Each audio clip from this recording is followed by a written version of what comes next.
You're listening to Podcast PXN, a video game podcast delivering player experience news. Let's go! What's up, guys? Welcome to Podcast PXN episode 135. I am one of your hosts, Daniel Prindle, aka Dan is DTM on Twitter, and I am joined over Discord by the Nintendo aficionado Roshan Warner at Roro, the host of Large Popcorn and video essayist Christian Macias at ISO Christian, and one half of the Men and Gitch podcast, Gage Dempster at Gilbo Biggins. Guys, what's your favorite video games of all time? Oh, wow. Right off the bat, it's like this. It's Red Dead Redemption, Fallout New Vegas, and Halo 2. Damn. Well, for me, The Last of Us 2, Yeah, my G. and Celeste. I will answer with just The Last of Us and Tinder. Nice. Love is a game. Also, I will be, yes, for those wondering, I will be celebrating later tonight after the podcast. Celebrating what? Don't worry about it. Halo 3 is the greatest video game of all time. Thank you to... Sorry, what? I'll be celebrating the 4th anniversary of God of War. That's what we're celebrating. Okay. Yeah, not anything else. Not anything else. That's Oh, fair. today's the day, isn't it? Forgot about that. My G. Dan, what else can you tell us? I can tell you, thank you to everyone joining us live and participating in the chat. Just as a reminder, we are live each and every Wednesday at 8 p.m. Eastern on YouTube. Just search Podcast PXN, twitch.tv/Podcast PXN, and Twitter as well. The topic of the show this week, guys, is a lot of Star Wars news that we got to get to. But first, the show always starts with the quick bites. I'm switching the lingo there. Quick bites. Ooh. So let's go ahead and jump right in. Guys, the quick bites, chime in if you would like. The first one we've got, Dead Space Remake has gotten some updated sounds. Of course, this came right after we recorded last week, so it was perfect timing for it to drop. But I listened to this after the podcast last week, and I thought this was really cool, kind of from community feedback from hearing the different sound designs that they did for the pulse carbine and the plasma cutter, or pulse rifle, not pulse carbine. Pulse rifle and plasma cutter, they adjusted the sounds to be more akin to the original sounds. And I thought that was a really cool indication of how Motive is really working with the community to try to build this game as good and as authentic to the original game as possible. So very cool stuff. To be honest, all the behind the scenes clips they've been sharing have been awesome. It's honestly kind of refreshing to see big projects like a remake like Dead Space get like continuous updates on like how they're improving from the original to the remake. It's cool stuff to see. Yeah, absolutely. Our next quick bite, guys, is of course some Halo news, because why not? We got a quick look at the 2 new maps coming in Season 2 of Halo Infinite. They showed off about a 3-minute trailer of the 2 maps, Catalyst and Breaker. Catalyst is it's a arena map, and it is a like Forerunner structure, which is really, really cool. That was one thing that I feel like was lacking from multiplayer, was like Forerunner designs. In terms of the campaign, there's a ton of Forerunner designs, but we don't really have much of it in multiplayer, so it's really cool to see that in there. And then Breaker, which is the big team battle map, and it has some cool interactive elements, which I think look really cool, with like lava dripping down the middle of the map, and you can like ramp warthogs over or into it.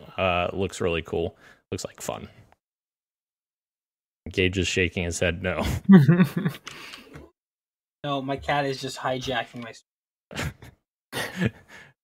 The cat has taken over.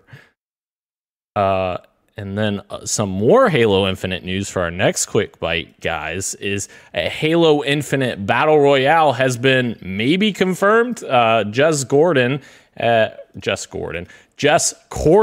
I can't say his name, has given some details on the latest Xbox 2 podcast. He says that it is a battle royale that Certain Affinity is working on. It's been in development for over 2 years.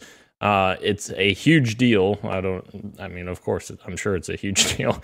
Considers it a Warzone / separate game undertaking. So, kind of, I don't think it's going to be separated, but it's going to be kind of, like a big mode that you're going to go into. Like you have Forge, you have multiplayer, it sounds like it's going to be something like that.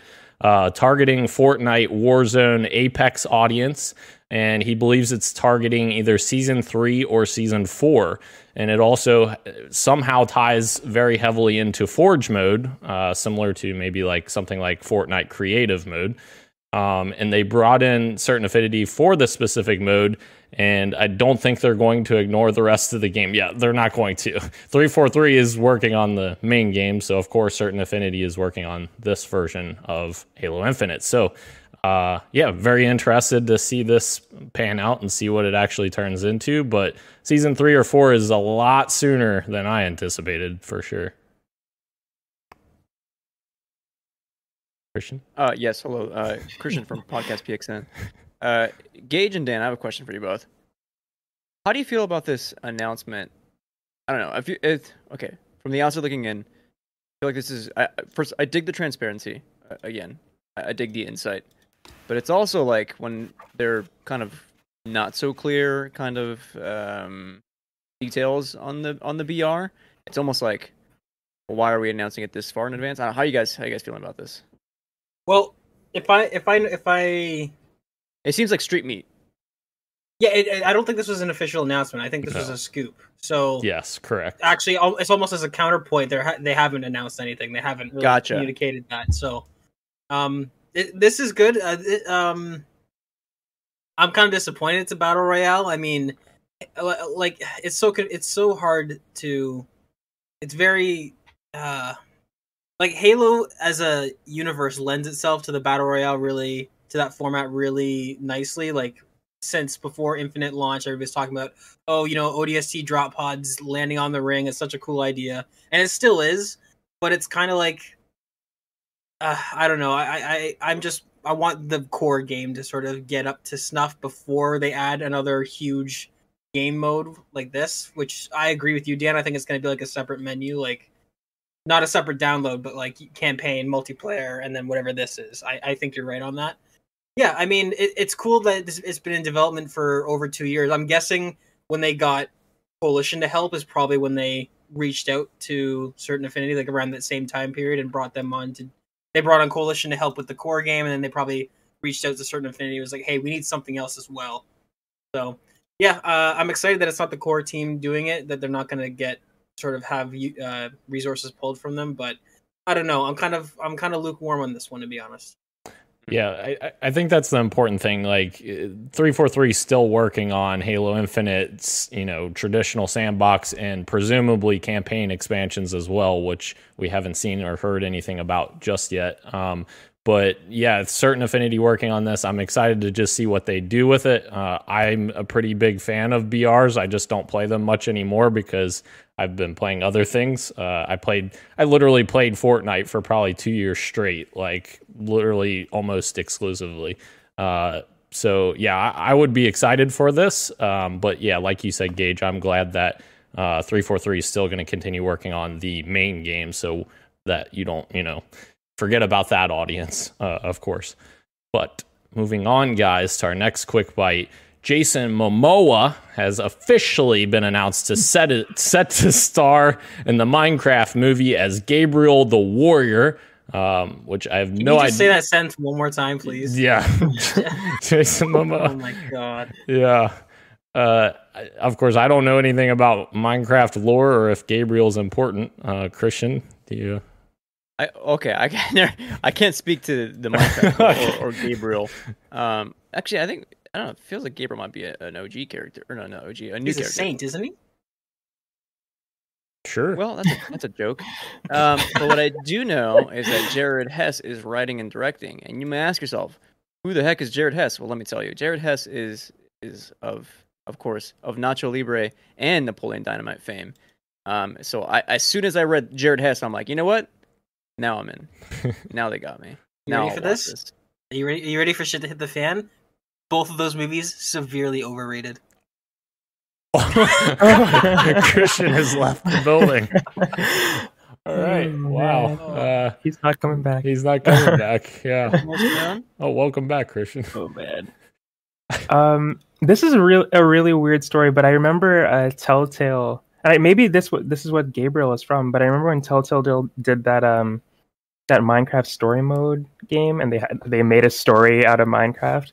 That's the only thing that I could see them adapting, I guess, or taking inspiration from.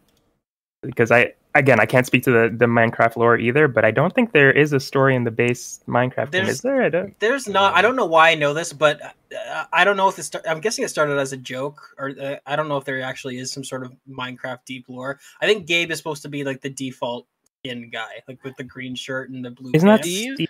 That's Steve. Is it Steve? That I don't know at all. Then I have no idea who Gabe is.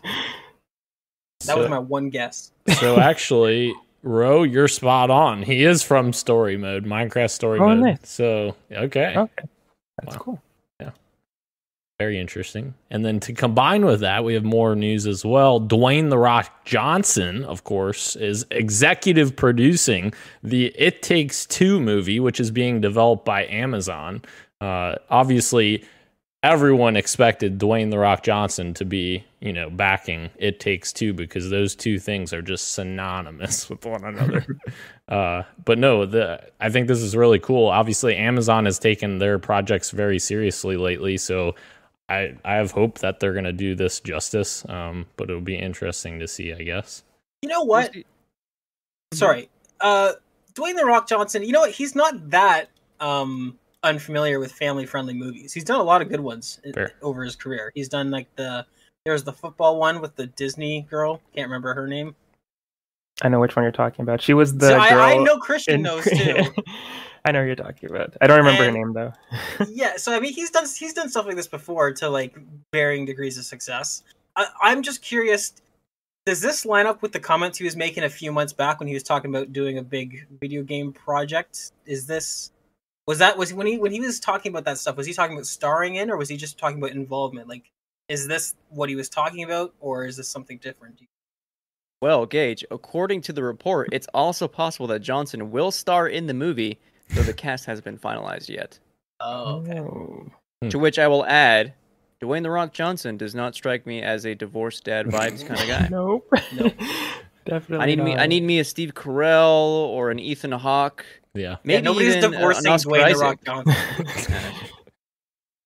Yeah. So that's perfect. Our next quick bite, guys. Blizzard president Mike Ybarra has officially denied Blizzard is pursuing NFTs following a report about Activision Blizzard investigating the technology. Ybarra was responding to a story from Video Games Chronicle. And essentially, Mike said, no one is doing NFTs. It's like, well, all right. Mike, if this is coming from Mike Ybarra, I trust what he says because he's seemingly a good dude. If this came from Bobby Kotick, I would be like, no, I don't believe trust it. Yeah, you're right. So, you know what this sounds like to me? This sounds like Activision is planning to do a lot of NFTs and Blizzard is not. So they're like, no, we're not fucking doing this shit, right? Activision is going to be all about it. It's a schemy little slimy, incentive. So of course they're going to be all over it. But I think this is Blizzard. To me, this is Mike Ybarra saying you know what? This deal's probably going through. So Activision's working on NFTs now, but we're not going to be. You know what I mean? I'm guessing he's just betting on no, we're not. And there have been, and this is a bit more personal since it's actually Mike Ybarra saying, and it's not like the company saying it, But there have been instances where, for example, Sega said they weren't going to do it, and then they were going to do it, and then they backtracked saying, okay, we're not going to do it. And then recently they came out and saying that we are going to do it, actually. So it is weird that you can't really take them at their word. Sometimes Mike Ybarra may be a different situation, but you never really know until they actually do it, unfortunately. That's very true. Yeah. And if Mike Ybarra leaves tomorrow, who knows? Yeah. So, no thanks, IGN. I don't want to sign up for your newsletter. Sorry, that's where our next news story is coming from, which ties in. which is Microsoft almost acquired Blizzard over 2 decades ago, but was outbid twice. And this comes from Ed Freeze's interview, and IGN's reporting on it here, but it was an interview with Xbox Era. He essentially says, I was a huge Blizzard fan. If you think about the roots of our PC gaming business, it was real-time strategy. Warcraft, of course, was their biggest product at the time. So I just thought this was fascinating because, here we are 20 years later or whatever, and Microsoft bought Activision and Blizzard in one go. But yeah, if they would have bought Blizzard back then, I do wonder how things would have shook out for Blizzard's properties like Diablo and Warcraft and World of Warcraft and all of that, considering those are, mainly PC games and, have that PC audience. Here we are, full circle. Yeah. So many years later. Yeah, crazy. Probably it's crazy though, because you know what, Microsoft hasn't always been this strong. They've kind of ebbed and flowed, right? So having, who knows what would have happened to Blizzard through the Don Mattrick era, right? You know what I mean? I'm kind of glad it's worked out this way, where they're getting Blizzard during the Phil Spencer sort of Renaissance era of Xbox. Gage, what are you talking about? Don Mattrick was amazing. I'm kidding. How could you even say those? How did your mouth just not combust into flames just now? I'm just kidding. Moving on. This next story is a very big one. I don't know. It's not really big, but it's interesting. Sega is reportedly working on a big budget reboot for both Crazy Taxi and Jet Set Radio. I also included here because I saw this late today, Sonic Origins got a remaster announced, which is interesting. It got a little bit of backlash in terms of their different editions that they have. Terrible editions. Oh man. But yes. Yeah, I think that the Crazy Taxi sounds really cool. If they make a really great remake for that game, I think that would be awesome. Jet Set Radio I never really played, but yeah, what is going on with Sonic? What is the new indie that just, I think it came out or it's coming out this year, Bomb Rush Cyberpunk, something like that, which is the Jet Set Radio kind of spiritual successor, kind of they're you know what I mean? I've seen it. I didn't know that was the name of it though. But I have seen it. Bomb Rush Cyberpunk, and people are super excited for it because Jet Set Radio, a cult classic. So, I mean, yeah, if they were seeing buzz around this kind of indie spiritual successor, then why not hop on that and do another revival of that? I don't know if I'm feeding for Crazy Taxi though. I'm fine leaving that one behind. Hey, come on over for some Crazy Taxi. Sorry. That's pretty good. Thank you. That was really good, actually. Yeah, the Sonic Origins thing is quite a mess, though, for sure. The chart that they released. We've seen some pretty bad charts in our days, I'm sure, as being gamers, but this one is something else. That there's 5 different versions where they could just, I don't know, put it in one, or preferably at least 2. But none of them include everything, right? No. Yeah, yeah. You have to buy multiple things to get everything, which is insane. There's not one version that collects everything for a super high price. That would be terrible in itself. But the fact that you have to buy a little bit of everything is crazy. Well, wait a minute. I'm looking at this chart now. The pieces that are missing from the digital deluxe edition are apparently free DLC included with the pre-order of standard or digital deluxe. So I don't know if I guess if you pre-order, you get everything if you get the digital deluxe. It's just confusing. Why do they? Okay. Yes. Maybe it's just a really bad chart, and then I guess that's where it comes down. Do you guys remember the era of EA where they actually had a template for all their releases, where they would have that same 5-tier chart, and every game that came out, you'd be like, all right, let's get your bingo dabbers. How does this work again? Yeah, I mean, I feel like the best answer is that if your game needs a chart, you're probably doing too much nickel and diming and too much, splintering off of content. You probably should need a chart. Yeah. Speaking of needing charts, We needed a chart to figure out where Marvel's Avengers is. It's not dead, guys. Marvel's Avengers got an update today, or maybe not today, whatever day they released this. April 19th, that was yesterday, sorry. And they just announced that we are getting Jane Foster, the Mighty Thor, as expansion content for the Avengers. Holy crap, didn't expect that. They have an update 2.4 in the works with a number of components going into that rework, which includes make each event more unique and worth playing. We're improving and diversifying rewards across events, with each event now rewarding gear from different sets, adding unit rewards to a wider variety of event missions, adding higher power level gear rewards to meta objectives to create another path to gear up beyond the soft cap. Meta objectives will grant rewards to your entire eligible roster, not just a single hero, allowing you to gear up with your squad while playing as your favorite hero. And of course, getting Jane Foster on the platforms as well. So some new content coming for Avengers.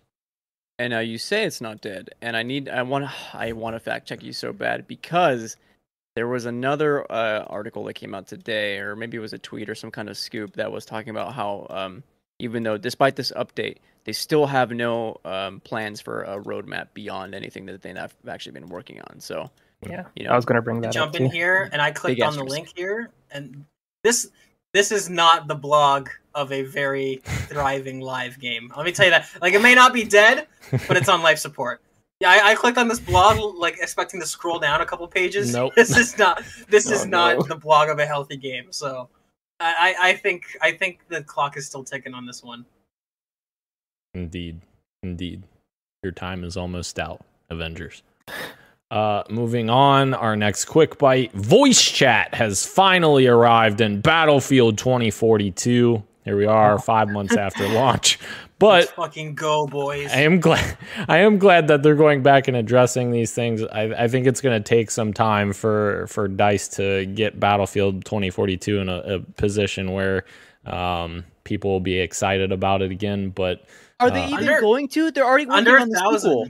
Yeah. Are they? Under 1,000 players daily on Steam, and also they started pre-production on the next one. I did not realize that. Dude, what? If you go to the comment section of any Battlefield like post, people are like lambasting them, like, "Where's our refund?" Yeah, Sure. that would make an interesting topic of the show for one of these episodes. Yeah, because it's so strange. It's totally different from Halo in terms of just how Halo had a rough launch. But Battlefield, just like the rocket exploded upon liftoff. Like, it's just totally different. Yeah, it's crazy. I don't know if they're going to be able to spin this around. I think the biggest thing is the specialists, right? They got rid of the one thing that made Battlefield unique, which is class based. Hey, you need an engineer, you need a medic, you need a support in your squad to do things. Where it's like they got rid of all that so that they could do the whole Modern Warfare specialist thing. It totally had a way bigger effect on the game than they thought it would. So yeah, I don't know if they're going to be able to fix that in a patch. They might just be doing stuff behind the scenes and thinking like, okay, if we want to bring the classic Battlefield gameplay back, this framework of this game doesn't support that. So maybe, yeah, it's crazy to me that they've already started and that they've announced it. They've officially announced it. That's weird too. I feel like the toxicity in current climate of like people in general has like held back voice chat in recent years, because like I just remember the days of like Halo 2, you would have, your post-game lobby chat, or even Halo 3 post-game lobby chat where you're chatting with, the opponents you just played against and like just bickering back and forth and having a ton of fun with it. And it's like we've almost lost that nowadays. Like Halo Infinite, for instance, it doesn't have a post-game lobby, so you go to your post-game and you can't even hear your teammates, like unless they're in your party. You can't hear your teammates or your opponents in the post-game lobby. So I feel like we lose some of that, like just seeing this news story about voice chat. And this is just in terms of in-game stuff, but I don't know. I kind of wish we could go back to that kind of day, but I guess, people what's suck. Funny about that though is I mean, we're all roughly the same age. I don't know if things have gotten more toxic. Like Modern Warfare 2, Halo 2, Halo 3. I mean, there's some pretty interesting characters. I think what's interesting is it's weird to me with these M for Mature games because it seems like getting rid of voice chat is a way to sort of kind of nudge towards like everyone can play even if you're not exactly 17 over, like, but you're right, like it's totally like if the game's M for Mature, I mean, and people are trash talking you, it's like, well, I just blew up a squad of 4 people in a bus, like it is strange. Yeah, you see a lot of games moving away from VoIP, but like when it's in M for Mature games, like a great example is Back 4 Blood. Back 4 Blood, you can't, any swear word will get censored, and then your character will swear in the game. And it's like, okay, what kind of game are we playing here? I don't know what's going on. Fair. Very fair. Guys, MetaQuest, I think they were the ones who had this event, had an event with some VR news, but we have a couple of those pieces here that we're going to pull out. Among Us VR was officially confirmed coming holiday 2022 to the Quest 2, Steam, and PlayStation VR. And we also got Ghostbusters VR, which is coming, and that looks kind of crazy, actually. I saw some Ghostbusters fans, Greg Miller, freaking out on Twitter about it. So I think that that definitely would fit very well, I think, in the VR space, having some ghosts to bust, I guess. I don't know. Among Us VR looks... Oh, sorry, Christian. No, please. I was saying Among Us VR looks like so much fun. I can't wait to eventually get a headset and play that for sure. That looks like a lot of fun. I just like giggling looking at the trailer here, like the green astronaut just pointing his finger at just straight at your face. Like that's gonna be so much fun. I can't wait for that. If you do get a MetaQuest, yes, which they are fairly affordable nowadays. We should do a podcast PXN because I think you're the last person to have a VR headset. And that's me. Yeah, that would be fun. That would be a fun bit of content there. Yes, I can run you through a quick rundown of some of the other stuff that was there, because there's actually a lot of cool stuff. Yeah. Of course, yeah. Among Us, we talked about it. That being leaked last week, and it is confirmed. Game called Red Matter 2. It looks pretty cool. I think that's an FPS. Moss, the game that was a PSVR title, that then ported over to the Quest as well. Confirmed that Book 2 will be released on the Quest as well, so you can play the sequel there. Cities VR. RE4 nice. VR is getting the Mercenaries mode included. There's a new mixtape for Beat Saber, another FPS, Bone Lab. Yeah, I think that's the highlights. There's one more that you missed, actually. Walking Dead, Saints and Sinners, Chapter 2. Yes. Yeah, The Walking Dead has been hit or miss with its games, but the Saints and Sinners VR game is absolutely fantastic, and the fact that it's getting a sequel that looks significantly better is very exciting. Yeah, I think Sean told me that I need to play that also a long time ago. It's good, and it's better than it has any right to be. Like it's really good. I gotta play it. All right, our next quick bite, guys. A nice little quality of life improvement here from PlayStation. So essentially, PC players can now update their DualSense controllers to the latest firmware without having to connect to a PS5. So essentially, Sony's doing like an application where you can update your PS5 controller on PC instead of needing a PS5 console for it. I think that's a great little quality of life improvement. So just want to throw that in there.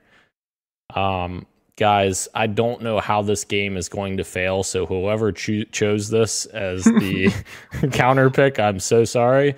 TMNT Shredder's Revenge is bringing back the voice actors from the classic 1987 animated TV series, and we got 11 minutes of gameplay from IGN for the first 2 stages, and it looks really good. I'm assuming that's you, Gage. Who that was my panic counter pick. All right, I panicked. I made a mistake. Yeah. It happens. Not to me. Wait, didn't you choose? Wait, what was your counter pick? No, it was Roshan who had the bad one. I chose Sifu. Yeah, that was pretty rough. So I'm glad Gage picked this one. So at least I get 1 W out of this. You're not gonna have the biggest L for counter picks. That's your W. I mean, I still probably picked the worst counter pick, but at least I'm not alone. Oh my God, this game looks awesome. Looks so good. I can't wait. And the fact that they got the original voice actors to come back is just even cooler. Yeah. Agreed. I'm just going to throw this in here because I just saw this come in a little bit ago. Blizzard has officially revealed big changes to Orisa and Doomfist in Overwatch 2. That's interesting. Doomfist, I guess, is a perfect example of the kinds of seismic shifts some heroes receive in the sequel. No longer a damage hero, Doomfist comes into Overwatch 2 as a tank. However, the unique hero retains a lot of what makes him unique to Overwatch. This shift away from his status as a DPS character brings with it a huge health increase from 250 to 450. His hand cannon stays largely the same, but instead charges ammo quicker.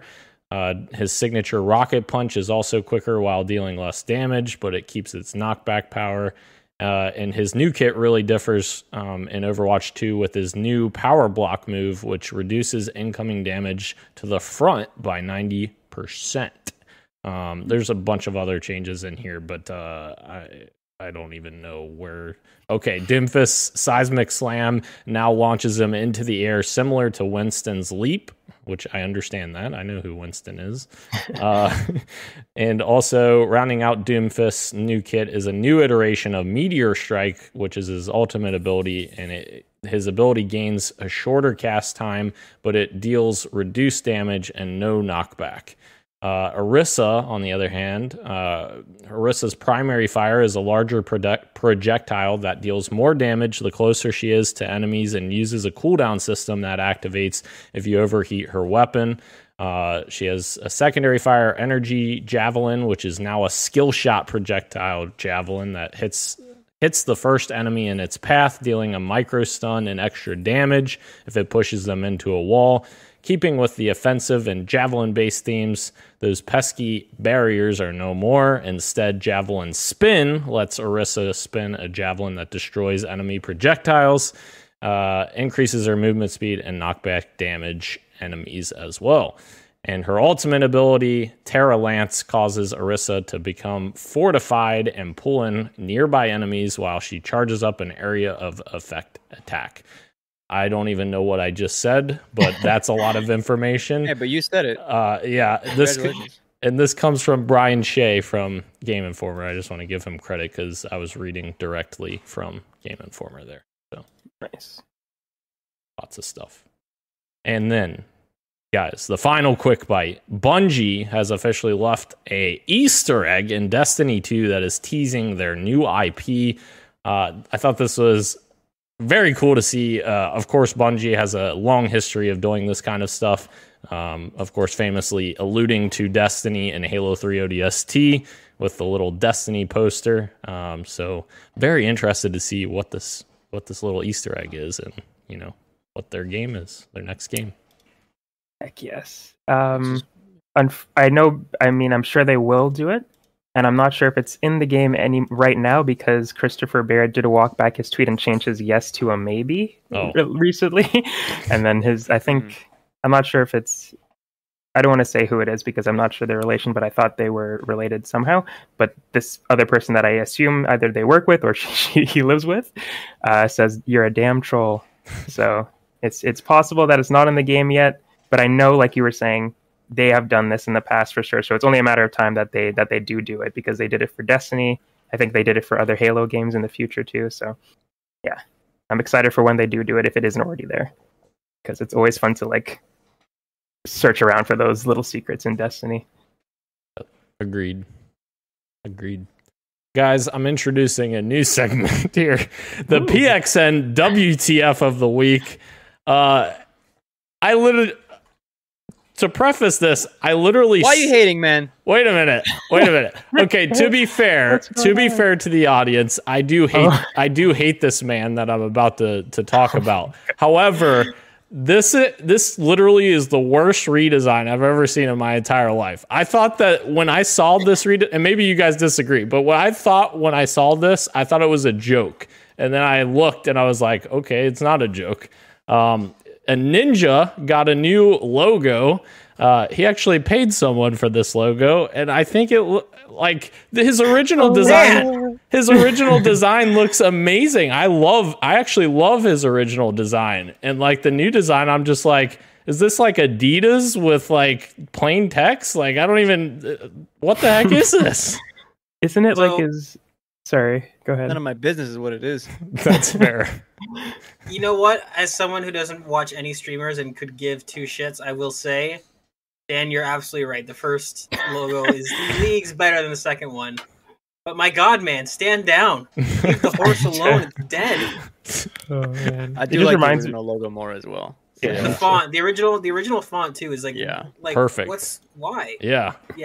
It's I miss the old Ninja.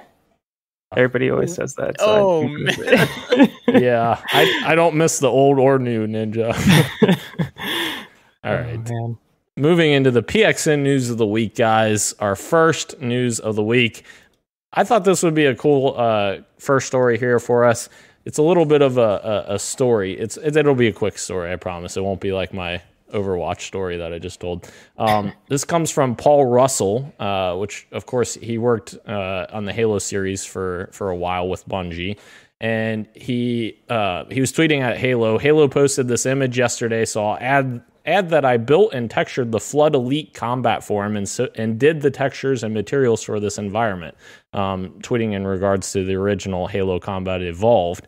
Someone asked him a question about, since you could see people being infected by the Flood in Halo 3, was this ever planned for Halo Combat Evolved? He responds with, not so much. We showed the infection forms attacking and indicated how they burrowed their tails in, but honestly, we were lucky to get that much done. We made 90% of that game in 9 months. It was insane.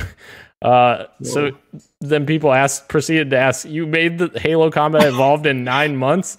And someone asked about Halo 2 as well. He responded, no, we worked for 3 years on Halo 2. A lot of the environments were rushed at the end because design had a lot of changes. They were really divided, and Jason was missing in action for much of that time. Jason Jones, of course, the founder of Bungie. So triggers weren't pulled until he came back at the 11th hour. Halo Combat Evolved was 9 months because we didn't get dev kits until January of 2001. Was content complete in September. I worked 18 hours a day, 7 days a week until then. Some worked from home on weekends and into the night. Others were smart and realized they got paid the same to not kill themselves.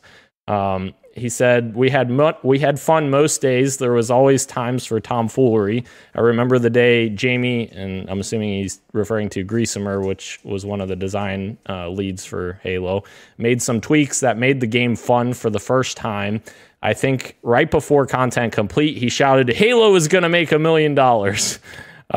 It was a nail biter. We really didn't know up until the last second if the game was going to be a turd. Knives were sharpening at Microsoft. It was a traumatic crunch for me, but we still had laughs. The success didn't hit home until Halo 2's launch when we got off the bus at Best Buy. And then he goes into a bunch of that as well. But he said, just to kind of close this out, when we got to Microsoft, they only had that one enormous Chrome X. From June 2000 to January 2001, they had to make hundreds of sketches and designs, build the UI, design the controller, which Jason helped build, dev tools, and build everything from the ground up. They crunched too, big time. I just thought this was a really crazy story about crunch back in the day, of course, during Halo Combat Evolved, and the effect that it had back then compared to now. And like, one question I wanted to ask you guys, do you guys think that crunch now being driven as a major issue, whereas back then it clearly wasn't, has an effect on the games being made? Like positively, negatively, what kind of effect do you guys think this is going to have on the future of games?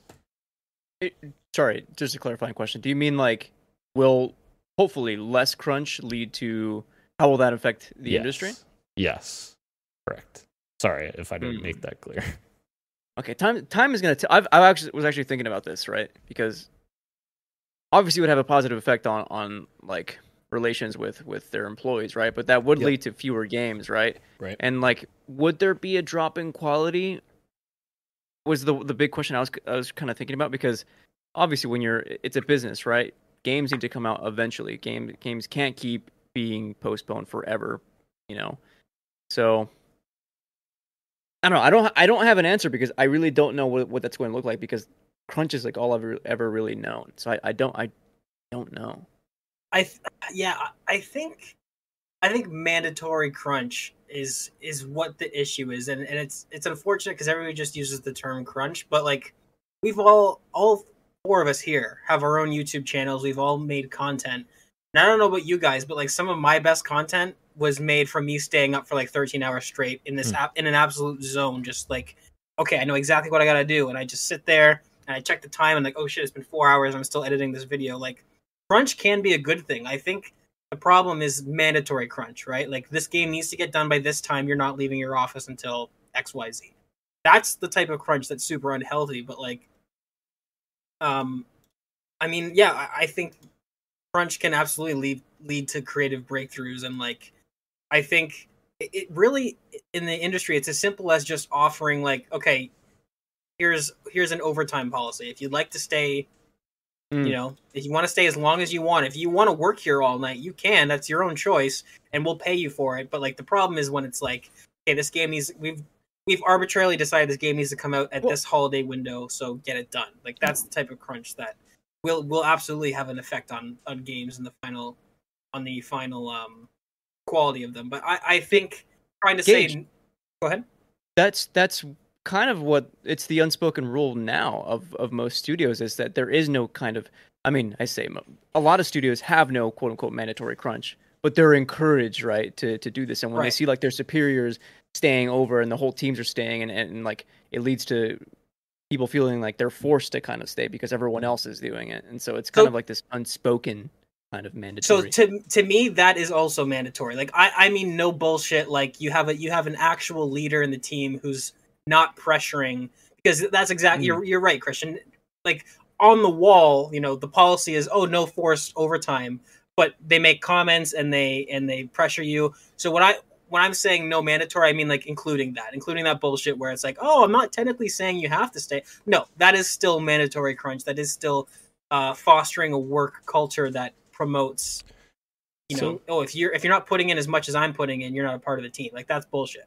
So in my mind, I consider that, like, I know what you're saying. Like a lot of companies get away with that because they say like, oh, it's not our policy. But yeah, no, I mean that's included as well. That I consider that mandatory crunch, where if you're making people feel like they have to work, regardless of whether or not there's anything on paper saying they're going to get disciplined, they still feel the pressure to do, which is not fostering creativity. It's just enabling this, you know, toxic sort of work culture. So I think if we move away from that and we still allow as an industry crunch on your own terms, like, yeah, absolutely, because Halo is one of the biggest franchises in the entire world, and that the first 3 games were almost made entirely of crunch, of people being really passionate about this game, really wanting to make it, really wanting to prove to Microsoft that they could do it, and they made some of the best games ever made. So crunch has a place. It's just mandatory crunch that is what I think is harming the.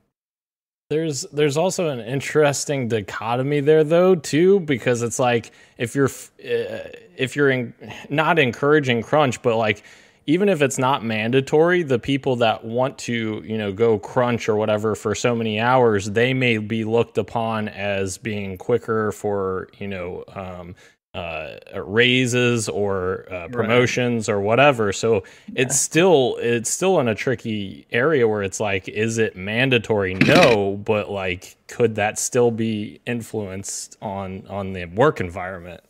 Yeah. Well, and then that's a whole wider conversation to have, because then it's like, well, how do you limit people from giving 110%? You know what I mean? Like you're right. You're totally right. And that just kind of, that's a whole issue with unions and all that stuff, where it's like there's a much wider conversation to have for sure. That's a great point though. Yeah.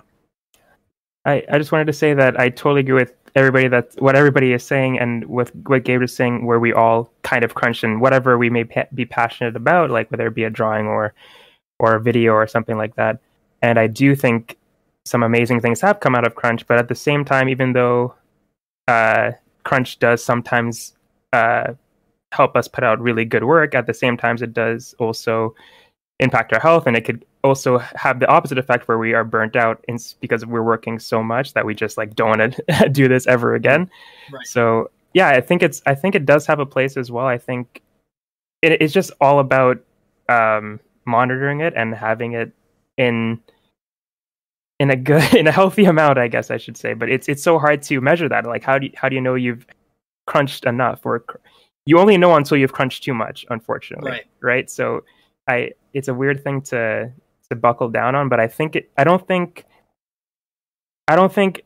less crunch is going to result in worse quality in games. It just means that we're going to get games less, as like you were saying, Christian. Yeah. But it's always the people at the top who want these games out at a certain time to line their pockets and their investors and all that kind of stuff.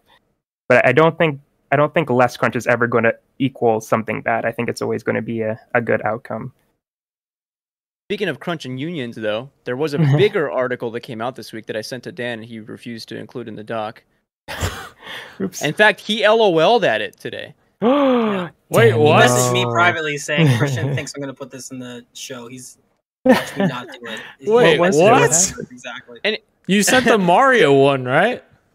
Which was a quote tweet about Doug Bowser, which was yeah. To be fair, no, Christian put it in there, but to be fair, I didn't even barely read that. I just kind of clicked on it at work, and I was like, Mario time, and like, what the heck is this? I didn't know. I thought you were just sending a joke, so I saw Miyamoto said it's Mario time. I was like, that's I totally get where Dan is coming from. When I skimmed it, when I saw Mario time, I was like, what is this nonsense? And then I actually read it, and then like, oh, this is not good. Media literacy these days, am I right, bro? I love the idea. Sorry, we're gonna read it. Never mind. Yeah. So I actually want to start with the Fanbyte article, and we don't have to speak about this in depth at all because we already said everything we needed to say about union busting, but I at least want to like say the news. And so yesterday, April 19th, Fanbyte came out with this. Nintendo America has been hit with a labor complaint stating the company has been interfering with attempts to organize within the company. I'm going to give you some specifics. Specifics on the alleged union busting aren't clear at this time, but the complaint's listing cites coercive actions such as surveillance, coercive statements, including threats and promises of benefits, concerted activities, retaliation or disciplinary actions, and layoffs of/refusing to hire people. The listing notes these broad concepts, but doesn't include any more descriptions of what exactly is being claimed here. We reached out to Nintendo for comment, and we'll update the story if we hear back. So, family-friendly, lovable companies like Nintendo are also doing these kinds of union busting within the industry, which is terrible, right? And so there was like a conversation that was happening about like, Doug Bowser taking over and like how it's gotten like worse. And then this is where the Mario time comes in. And this is from an article from 2017. Quote, in those days, Miyamoto would come to us at 11 p.m. after he finished all of his board member work and say, it's Mario time, which I understand why the LOL, because that is funny. Yeah. However, at that point, we'd start a planning meeting that would run until 2 a.m. At that point, Miyamoto would go home, leaving us with the words, you should return home soon for your health. Well, at 2 a.m. Over the next 2 or 3 hours, we'd write the game design documents and summarize the instructions for our artists and programmers. It's around like 4 to 5 a.m. you're going home from work. It was the craziest crunch time that I've ever experienced in my development career, but if the god of games was working so much, could we give up? Miyamoto has incredible stamina. Does he have incredible stamina? Sure. Is this super unhealthy and kind of a negative, toxic work environment? I would also say yes, absolutely. Yes. Yeah. All right, but the idea of a room full of workers that have black circles under their eyes that are just soaked in sweat that just want to go home, and the boss kicking in the door and going, oh yeah, Mario time. That's exactly how I pictured it too. It's awful, but it's also the funniest thing I've ever heard in my life. I apologize. I apologize, Christian. I should have read the whole thing. I read that first sentence and I was just laughing. I was like, oh, that's hilarious. And then I said LOL. And my God, I should have read the whole thing. It's awful, but it's also amazing. I cannot say it's amazing. When you're going home at 5 a.m. from work, that's pretty freaking terrible to me. That is a one thing I wanted to ask, though, because, yes, the meeting ended at 2 a.m. And not to defend Miyamoto here, but he did say to go home. Was this an optional crunch thing? like that we're talking about? Did these people decide to stay and work the extra thing because they felt pressured or because they wanted to? My understanding is, the work has to get done soon, right? And the only way to do that is if you get it stay done. right now, because we're already right here and finish that. Gotcha. Yikes. What an absolute mad lad. Mario time. It's Mario time. My God. It'd be everyone. No one is safe. Everyone is. I hate to break it too, but like Mario games are not pushing the boundaries of what games can be. It's hilarious to me that there's that amount of crunch for even a Mario game, because it's like I don't know. It's crazy. Moving on, guys, to our next PXN news story. That doesn't involve shitty crunch. I don't know. I was trying to come up with a good transition, and that was the best I had. Sony is cooking up plans to run ads in PlayStation games, as rival Microsoft has also planned a similar program with Xbox.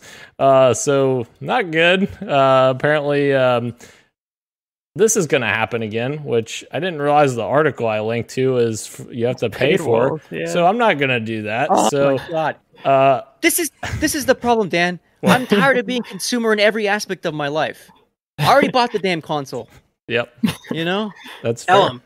And the crazy part is like this was already a thing like many years ago. Like on the Xbox 360, PS3 generation, I feel like this was a big thing with like sports games like Madden. They were putting ads all over their sports games. I think even Barack Obama, when he was running for president, that was one of the examples that he had political advertisements in the games. Yeah. And it's just like there's just so many ad things in the history of video games that have not worked well, and you would think that they would learn, but here we are bringing ads back. The EA and sports games I can to an extent understand, because they're trying to replicate the TV experience and the courtside like billboards and stuff like that, but seeing advertisements in like say like a single player game or I don't even know what their plans is, because we can't read the article because it's paywalled. Yeah. But it'll be interesting to see where they place these ads if they do decide to go ahead and go through with this. But yeah, not a good look. Let's see, like loading screens or menus and stuff. From what I've heard, because I did read some of this, I don't know where I read it, but they're looking at things like billboards inside of games and like trying to get cheeky with it like that. Oh, okay. Which doesn't sound horrible, but the problem is like once you say okay to this, does it then become super, right? Once everybody's like, oh, okay, sure, fine, we don't mind, and then all of a sudden it's everywhere, right? Like that's the only problem. You hit the nail on the head, Gage. Yeah. Agreed. Time will tell, I guess, how bad it gets. Guys, I've been really just not paying attention to the YouTube chat, so I apologize, everyone. Zach Wynn says, sup, fellas, have a good show. Thank you, Zach. And Glenn, of course, is joining us, as always, talking about a Disney actress, and the film was Game Plan. Oh, that was from the pre-show. The Rock, yeah. Thank you. That was... Oh, okay, never mind. That was in the show. Thanks, Glenn. Our last news story, guys. Cory Barlog has officially gave fans a message on Twitter from the Sony Santa Monica account saying God of War Ragnarok isn't quite ready to be shown yet. I watched the whole video a little bit before the podcast started, and this is, of course, the 4-year anniversary of the the remake of God of War 2018. So it is nice to hear from them and give an update, so to speak, on where they're at. The interesting thing the vibe that I'm getting from this update that Cory gave us is it feels like this game's going to get delayed, guys. Yeah, I was going to say that. Yeah. So of course, like, obviously this has an implication for Sony if God of War is delayed, because I don't think we have anything else this fall for Sony, unless I'm forgetting something. But my question to you guys is, does it matter? Does it matter if God of War gets delayed to next year, besides Dan's fantasy critic team? It gives us all a chance, yeah. But aside from that, no, I think this game would crush in February of next year or something like that. You know what I mean? Like, I actually think they're not going to push the game ahead, so I think a delay is probably the best situation for it. Like, if this game came out in summertime or in springtime, it's going to absolutely dominate. So I think what's interesting too is how little Sony is being like uncharacteristically quiet. Like they're normally pretty quiet, but like we don't know a whole lot about their upcoming plans for AAA first party games. So I mean, maybe they're playing things like super close to the chest, and they're gonna pull like a Todd Howard and do like a June or July show and be like, "Hey, and God of War's coming out in 2 months." Maybe, but yeah, no. This reeks of a delay to me. Sure. Corey seems so tired too in that video. Yeah. Oh my God. Yeah. I mean, I'm hoping he was just celebrating the day, but it does look like he's definitely out of it. I don't know. He's at the office. I don't know if he's barking up That's in there. true. We don't know how. We don't know how liberal the development studio is. You know what I mean? That's a good point. Dan, to answer your question, well, does it matter for the PlayStation in terms of like fall?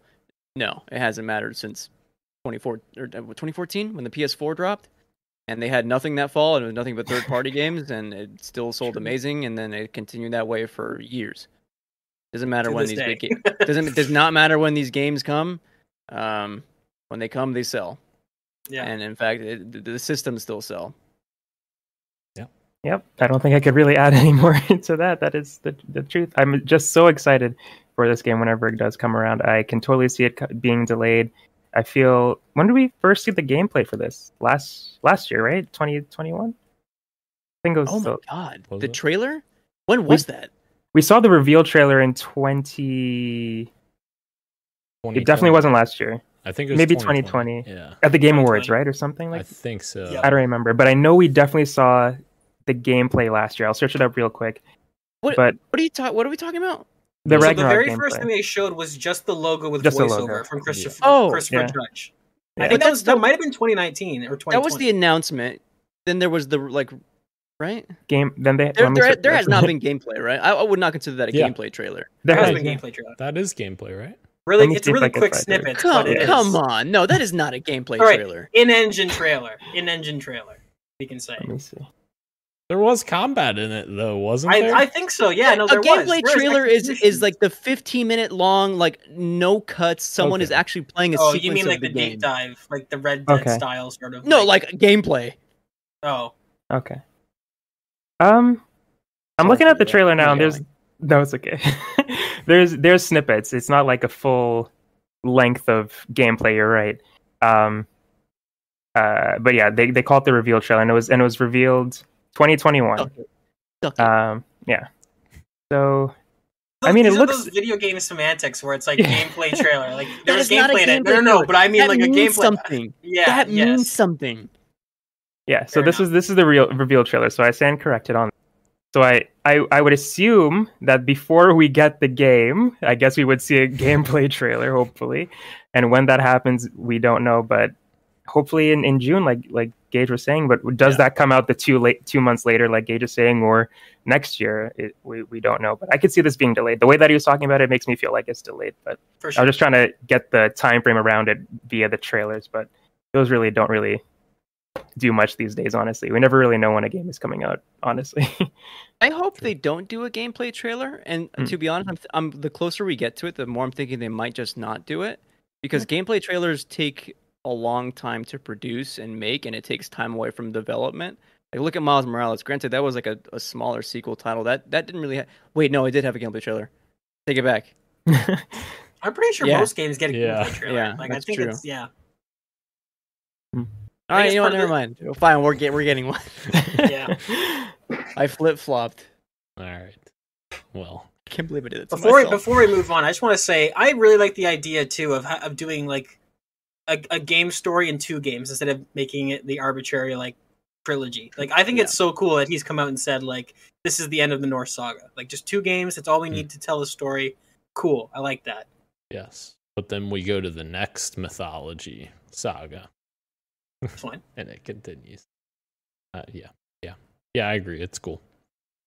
Guys, a quick fantasy draft check-in. Just a real quick one because there's not really been much to come of it. We don't need to go over the points. We've gone over that a million times. But upcoming games, April 29th, we've got Nintendo Switch Sports. Christian's got that coming his way. Trek Diomi coming May 5th. So a couple games coming your way.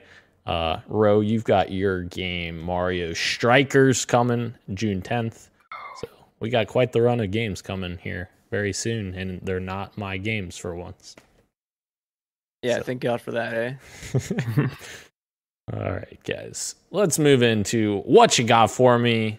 I've been playing Master Chief Collection. Played the new Flood Firefight mode in Halo 3 ODST Firefight. Very, very cool. Especially, I really think it's cool that the Gravemind's voice is in this, which is fantastic. I'm assuming they pulled clips from his voice in Halo 3's campaign. But it's really cool to just like go through the different waves and Gravemind's voice comes over the area and you're just like, oh my God, this is scary. Of course, people who don't know, Gravemind is the like brainchild or whatever you want to call him of the Flood. So it's super cool and creepy to play that mode, and very cool that they've added this. It's a lot of fun. A little bit of a mixed up gameplay there for a Firefight.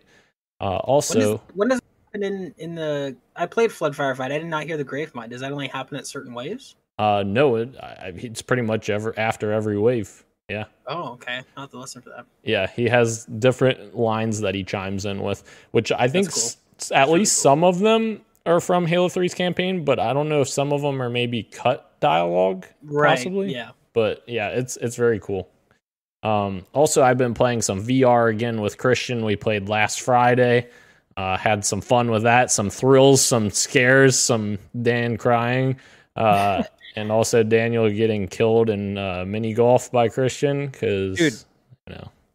Am I allowed to say this real quick? Can I jump in for a second? And you know what? That's all I had. So jump in. What you got for me, Christian? So, okay. Well, I want to start off with the VR stuff. Dan told me to get this game called Walkabout Mini Golf, and I said, you know what? Why not, Dan? I'll spend. It was on sale. Dan paid full price. I paid a discount, so that was already a big dub for me. And then we start playing, and I am smoking this dude. Literally and figuratively, because I have an edible, and it starts kicking in halfway through, and I'm still smoking this dude. Wait a minute. You only won by like 2, right? And I had 2 hole-in-ones in this game, and Dan's over here getting forfeit holes because he's taking too many strokes. And I'm like, I'm living the dream out here. And then my headset dies like halfway through. Oh, no. On the 18th hole, no less. Was it really? Yeah, it was. And then I messaged Christian. I was like, so that match doesn't count because you quit.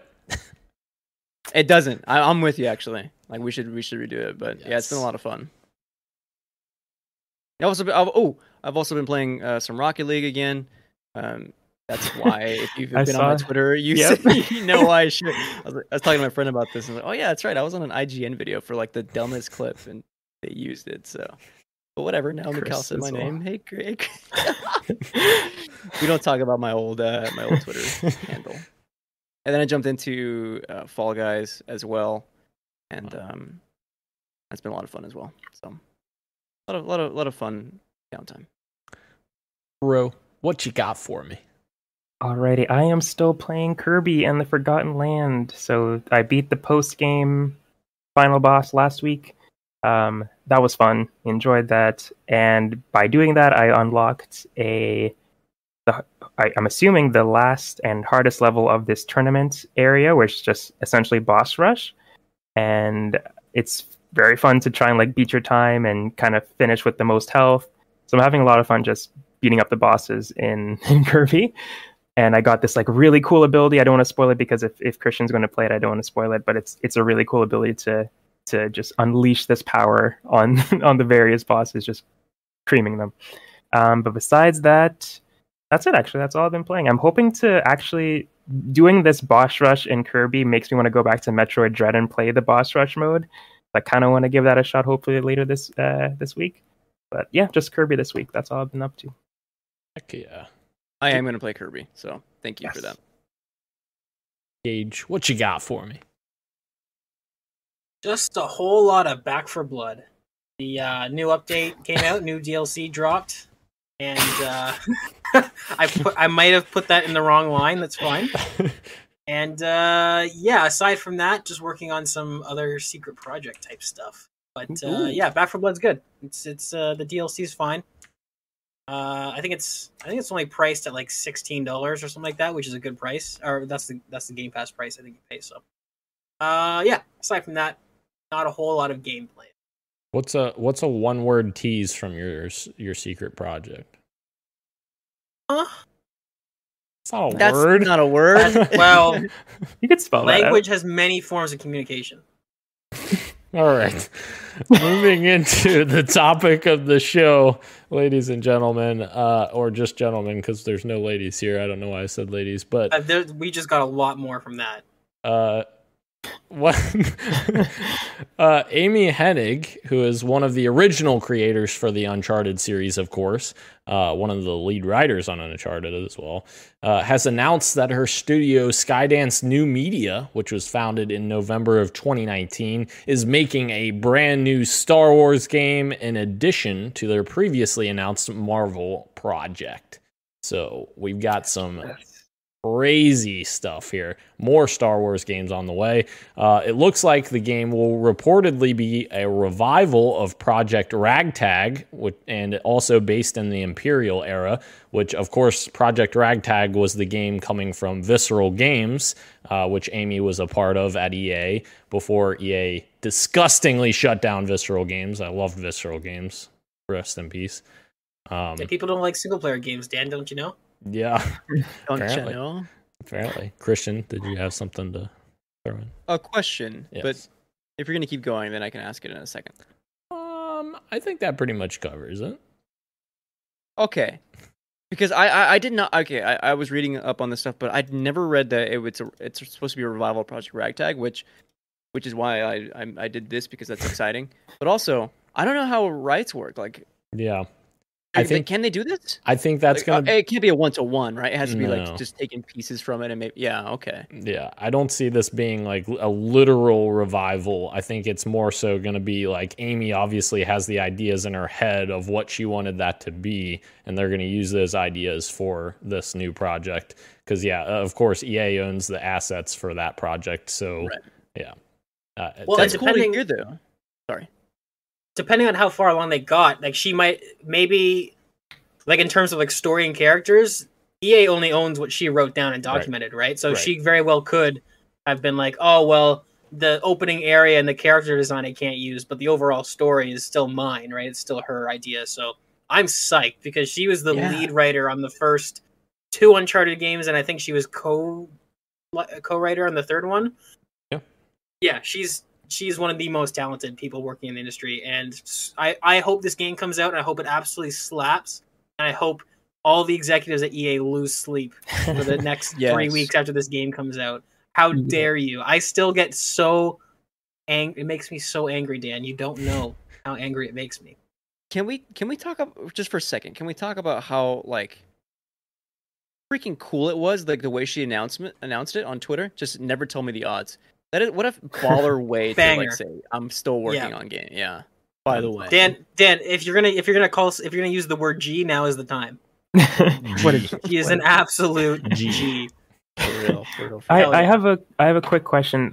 The Star Wars 1313 project, was that another Amy Hennig joint, or was that somebody else? No, that was Disney. That was Disney. Which is kind of or Lucasfilm. It's interesting because Project Ragtag seemed to be like a spiritual successor to Project 1313, and now her new Project Ragtag is a spiritual successor of the first Project Ragtag, which is a spiritual successor of 1313. Gotcha. But this is super exciting. Every time a Star Wars story comes out, I always make it a habit to mention that I'm so Star Warsed out, but Amy Hennig being behind it, I definitely want to give it a shot just because of, as Gage was mentioning, her history with Uncharted, and she's just like super talented. So I am down for a Star Wars game from her for sure. Yeah. She deserves a dub. Yes. Yeah. Having not released a game in so long. That's crazy. I hope this thing comes out and slaps. That'd be so yeah. So I have a couple questions here, but before I get to those questions, I just thought of another question. What do you think comes first? Do you think that their Star Wars project or the Marvel project comes first? Obviously, the Marvel project was announced first. You think the Marvel? Yeah, it's been like 3 years since it was announced. That's what? That is a huge head start. I don't. What has it been announced that long? Wasn't it 2019? that's when the studio was founded, but I don't think that's when they announced the Marvel partnership. I don't think, unless I'm mistaken. Oh, that was the studio. The game announcement was 2021 in October. Yes. So not that long ago, actually.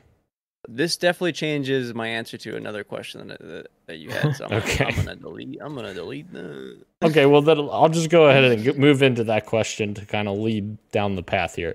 So my first inclination from this is, of course, as we just researched here, the Marvel project was just announced a few months ago. Are you guys at all worried that this brand new studio they started in 2019 is being stretched too thin by producing two massive properties, not just like two new properties, but two massive properties of Star Wars and Marvel at the same time? And also, I also wrote down, so like recent history with AAA studios starting up, like, you know, we've heard the stories about the Initiative and the issues that Microsoft has had starting up that studio. Like, is there, you know, are we, you know, getting too excited too fast? Because yes, this sounds awesome. And like, I was super excited for Amy Hennig and Visceral Games when they announced Project Ragtag, but that was the only thing that Visceral Games was working on at the time. And they were an experienced studio and like amazing studio that I loved. So like, I do have a little bit of pessimism when it comes to this, because it's just like, could we maybe get a little further on the Marvel project before we announce this? Because I just feel like you're going to have two massive properties fighting for attention at the studio. And I do worry about that a little bit with a brand new studio like this. But what do you guys think? So there's a couple things there. I think, so we know it's a Marvel game and we know it's a Star Wars game. To be fair, we don't know the scope and scale of both games, right? Like if this Marvel game, it probably won't be, but let's say it's like a Squadrons type game. Obviously, that's not a huge Uncharted type undertaking. And then the other thing I would say with the Initiative, I think the problem that Microsoft had is that they tried to just fabricate a AAA studio out of thin air by trying to attract people to the studio, whereas Amy Hennig is the talent and she's already there. She's leading this team, as opposed to, hey, let's just try and get people to make. You can't just make a studio, a AAA studio, and just by calling it so, clearly, as we've seen with the Initiative. Whereas Amy Hennig is somebody who's been poached and has been hunted after, and she went to Visceral, and now she's going to Skydance. And I think it's a little bit different there because she has the experience and she's leading the team and she has the creative control. So I'm not quite as pessimistic in that regards, but I mean, yeah, those are two huge undertakings. I think it just comes down to when we see more and hear more about either game, it'll be easier to judge whether or not they've bit off more than they can chew. But as of right now, we know very little about both games, except, you know, the implication being that this new Star Wars game will be something to the caliber of Ragtag, which is supposed to be like an Uncharted in Star Wars, right? So we know that one's probably going to be big, but until we know more about both games, I think it's hard to say whether or not they're pushing themselves too thin. I will add. Oh, Dan, did you have more? I was just going to add one little bit there. I think that's another thing we talked about, you know, a few weeks ago about, you know, looking at the studio heads from top down versus the team up. And, you know, Microsoft brought in Daryl Gallagher to the Initiative to build that team from Crystal Dynamics. And yes, Amy Hennig is amazing and like she's at the top of the chain, but like, does that, you know, filter through to the rest of the team? I think is something we'll have to wait and see, like what that looks like, I guess. Right. And that was my answer, is what does the team look like? Yeah. If you go to the Skydance website, I'm only getting information about two folks. If you go over to the careers and go over to teams, sorry, no, that's for people who are hiring. If you scroll down the bottom, you get Amy Hennig, president, and Julian Beek, which is executive VP. And I don't know any more details on team.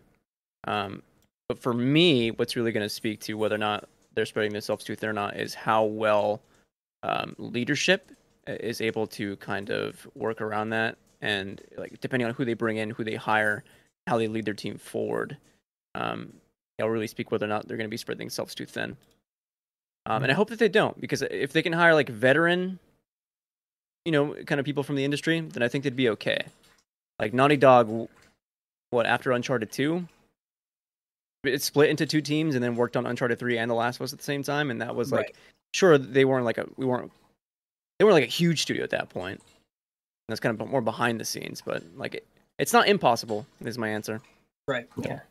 I think I'm in the same boat, and we've had situations in the past where we see the name and then we're like, oh, this is going to be a great, whatever they make is going to be great. Whatever the studio that, like the Halo guy is the most recent example that I could think of. I don't remember what his rank was, but he made what was the game? Disintegration? Yep, Disintegration. Yep. And that didn't work out too well, and he had to close down his studio. I think he handled it really well, but that just goes to show that the name isn't everything. And as Christian was saying, it's also about how that leader leads and how the people that they're leading, how talented they are and how well they could work in that time frame that they're given. I think with the name Amy Hemming, that already gives us confidence in the project, but like everybody was saying, only time will tell. But I mean, maybe this is not such a great comparison, but some of the greatest games of all time were made by just one person. So I can see this turning out just fine as long as they, as we're talking about with Crunch, to just do it well and they take their time, and everything will turn out fine if they just go about it the right way. And with Amy Hennig at the lead again, it's just a name, but I don't know her personally. But with her track record, I just have a little bit more confidence in that name and in that team because of her leadership and her past. So yeah. Dan, we'll find out in 2026. Yeah. 2026 when we get these games. Not that far away, actually. 4 years, yeah. All right, so this is the last question I have about this in particular. What would you guys most want to see from this game? Do you want, obviously, I'm sure we all agree we want to see something different than Jedi Fallen Order. Jedi Fallen Order is a great game, but like I want to see something new, like something in that universe that is exciting. But what are you guys' thoughts? What do you most want to see from this? Narrative. I think if Amy can really nail complex characters, everything else will follow. Because look at The Mandalorian. Like, do I care about this random dude? I didn't, right? And then he turns out to be like a really complex character, and like now that's the driving force for the entire show. Like I want it, like the way he handles every situation is based off who he is as a character, and that leads to very interesting encounters throughout the show. And Amy, I think, can write complex characters, right? So if that happens, no matter what it's going to be, I think it's going to be in the setting of Star Wars. Are you kidding me? Oh yeah, it's gonna be great. Agreed. Hopefully. Yeah, I would love like a similar Rogue One situation where they're not taking it from the eyes of a Jedi or the Chosen One or whatever, just like some regular folks on the battlefield. Like in that sort of situation, I would love to see. But as Christian said, story is what I want. Narrative, that's what takes the highest priority for me. I just want a good story, and if it is told from the eyes of a Jedi, as long as it's good, I will play it probably. So I want a third-person action adventure in Star Wars that isn't from the Jedi's point of view. That's what I would want. Yes. But, yeah. Ro, you just said Rogue One, and I just thought like a story with like, high stakes, like them stealing something like in the Star Wars universe. That sounds super cool. Yeah. Let me up the ante here. Could you imagine a Battlefield Bad Company style Rogue One game? That would be amazing. Just cool. Little vignettes and like missions where everything's going crazy. Like that would be awesome. Oh, that'd be so cool. Yeah, I definitely have Star Wars franchise fatigue, and I'm sick of all the media. But the thing with games is like gameplay is like such a huge part of it that like you can look past it, right? So like I'm excited for this game because it's an Amy Hennig game that just happens to be Star Wars. Because if the gameplay is solid and the narrative is well written, it doesn't matter what all the surrounding pieces are. It's just I'm there for that experience. So, yeah, I can't wait to see what she does. All right, guys. So that's gameplay. Is sorry. Go ahead. I was going to say gameplay is automatically more fun when you do use a Jedi. Though I just realized like that's already like an easy win right there. Instead of using a guy with a gun or without those powers. I don't know. Battlefront is the most fun I've had out of all the Star Wars games, including Jedi Fallen Order, and that's most of the time you just do shooting in that game. So I think it can work. Look at 1313. Like, yeah, that's I mean, that's not to say Ragtag will be this, but like that game looked super interesting, and it just because it was like a father and a son. I think they were father and son. Bounty hunters just, engaging in this world. Yeah. And, they're not Jedi. That would be sick. Guys, so that's Amy Hennig's game. I just wanted to do a quick rundown of current Star Wars projects in development, and we can kind of talk about this a little bit. But we have Star Wars Hunters, which is a free-to-play team-based multiplayer game for the Nintendo Switch and mobile, which I completely forgot about this game. Did not even know that was a thing. Yeah, we of course already got Lego Star Wars: The Skywalker Saga earlier this year. Actually, not that long ago, a couple weeks ago. Star Wars Jedi Fallen Order 2 is, of course, still on the radar from Respawn. Star Wars Knights of the Old Republic remake, which is coming very soon, sometime soon, for PS5 and PC. Respawn's Star Wars FPS. So Respawn working on a couple of Star Wars yeah. games. This is a Republic Commando. I can feel it in my bones. I can feel it in my bones. I want to wipe guts off of my visor with the little thing again. That was awesome. And you know where else you'll wipe off guts from your vehicle when you're traveling in Ubisoft's open world Star Wars game, which is also on the way from Massive Entertainment, which is also making Avatar, the video game. So that's okay. Talk about spread too thin. This is the one. That's true. yeah. Honestly, if this game is made in Snowdrop, I might have some hope for it. But if it's just another generic Ubisoft slog, then yeah. Of course, we got Star Wars Eclipse, which was announced at the Game Awards that Christian and I saw in person there. That was crazy. I will bet that this game never comes out. Wow. No. Wow. Big bet. Never comes out. And that was the game they said was still years out, right? They can't even hire people for this damn game. Yeah. It's not coming out. Oh, wait, there's more. Respawn's third Star Wars game, they're working with BitReactor, making a strategy game. I don't think it has an official name yet, but strategy Star Wars game. And then, of course, now Amy Hennig's Star Wars game. So, with all of those projects in the works, guys, my question to you guys, are you guys worried about Star Wars franchise fatigue at this point? Especially, I guess, now that EA doesn't own the exclusive rights to it. Disney can kind of just give it to whoever at this point.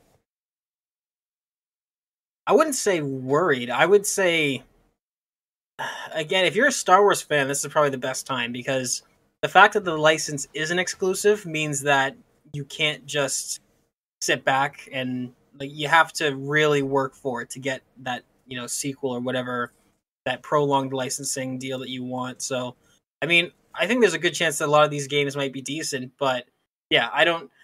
In terms of the overall Star Wars lore and ethos, I could give a shit. I'm just gonna play these games for however the game looks when we get a gameplay trailer or something like that. But it is. I just did the poll here at the bottom, so I just want to share some numbers with you guys. Yeah. So apparently, KOTOR remake has taken the lead in terms of most excited by a long shot. And then closely behind, they have Star Wars Jedi Fallen Order 2. And then Ubisoft's open world Star Wars game, rounding out the top three.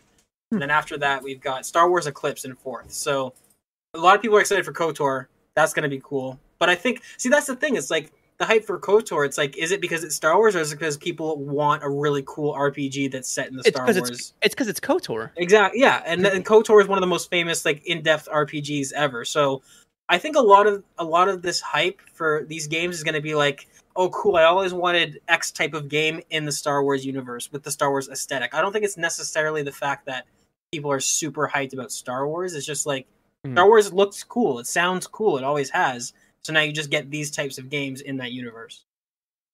Dan, yeah. I can answer your question when you say, do you have Star Wars fatigue? I can answer no, because I don't look at these games as Star Wars properties necessarily. Right. I look at the teams, right? Just like how Gage was saying.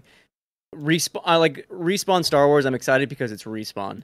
Yeah. Jedi Fallen Order 2, I'm excited because Respawn made Jedi Fallen Order 1, and I thought that story was great. Amy Hennig's Star Wars game, same thing there, because I'm excited because it's an Amy Hennig game. Where I get fatigued is stuff like TV shows that feel like content and not actual And when I say that, and there's very cool episodes of Star Wars Visions that I really enjoyed, and I'm excited for season 2 now. So Yeah, again, it's the studios and the people making the games and the stories behind those games that I'm excited for, and not so much the Star Wars name. Sure.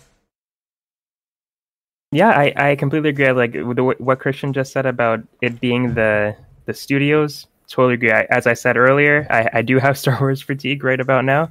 But if, like, for example, if Naughty Dog were making a Star Wars game, I would be there day one. I don't care if it's Star Wars, I'll be playing it because it's a Naughty Dog game. So I think I'm in the same boat where games just seem to have like a separate capacity for me that I can play a little bit more of or indulge a little bit more in the franchise because it is a game. But in other mediums, yeah, I'm a little bit Star Wars'd out right about now. But maybe at the end of all of this, when all these games have released and I played all of them, will I still want to play another one in the future? I don't know. We'll see. But yeah. Okay, cool. I have one more question for you guys.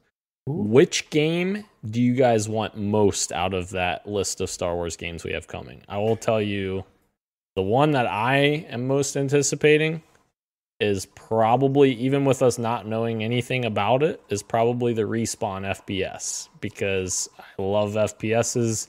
I love Respawn. Titanfall is amazing.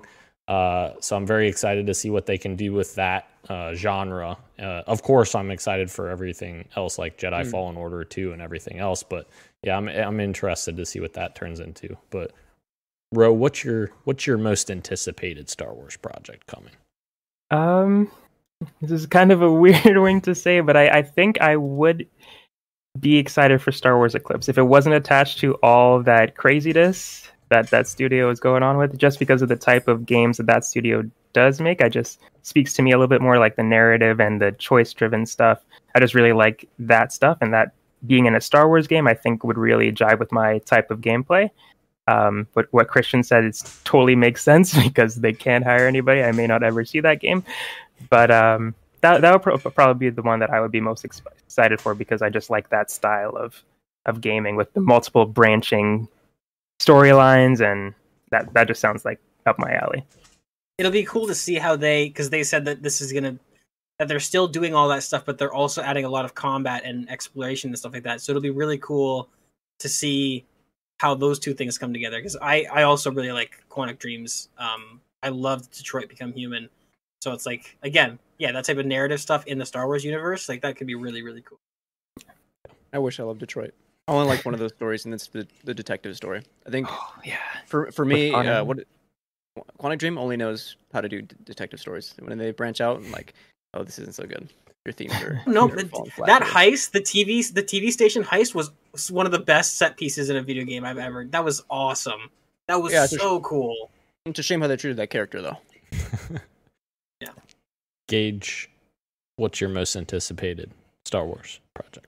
Dan, your logic for your answer was flawless and is the correct answer. I am dying to see Respawn go back to the genre that put them on the map, that they have done flawlessly every time. Yeah, of course I want to see this first-person shooter, even if it's not Republic Commandos, which I feel like the T-ball is set. Like, there's no way it's not Republic Commandos, but even if it isn't, like, I'm just excited to see Respawn back in their home turf, because everybody loved Jedi Fallen Order, and I tried to get into it. I think the game's a lot more janky than people give it.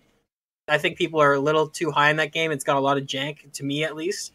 But did you play near launch?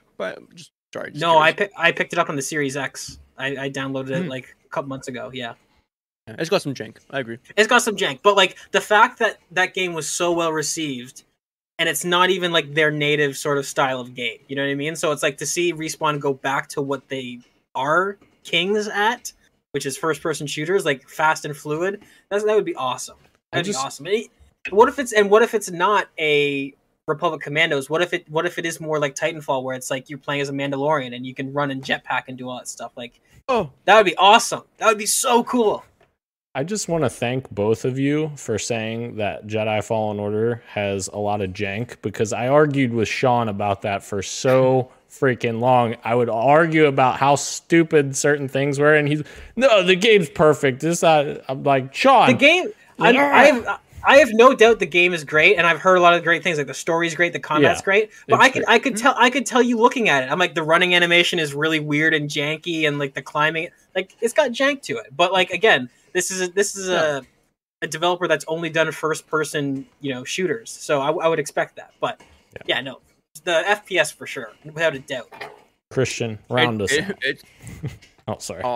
I don't think it's that full of jank, but it does have a lot of it. Like it could use a bit more polishing, and yet despite its flaws, I still ended up loving it. So for sure, yeah, that's where I fall. Agreed. My answer would have been Respawns, but just the announcement of Amy Hennig, like I think she deserves a win. Yeah. After so long, and I really want to play a game that she makes in the Star Wars universe. So I think I'm going to vote that one for as my most anticipated. Heck yeah. Let's do our idea. We came up with the idea, Amy. Just do it and pay us for it. Right? Pay us. All right. Anything else before we close out the show, guys? Hey, Amy Hennig, please pay Dan so he can pay us. Yes. Thank you. Thanks, Gage. All right. Thank you again to everyone joining us live on YouTube, Twitch, and Twitter, as well as podcast services everywhere, including Apple Podcasts, Google Podcasts, SoundCloud, Spotify, and Stitcher. Thank you, Ro. Thank you, Christian. Thank you, Gage. I am Daniel, and this has been Podcast PXN, and we are out. Much love, and keep on gaming. Hell yeah, gamers. Let's go. Goodbye.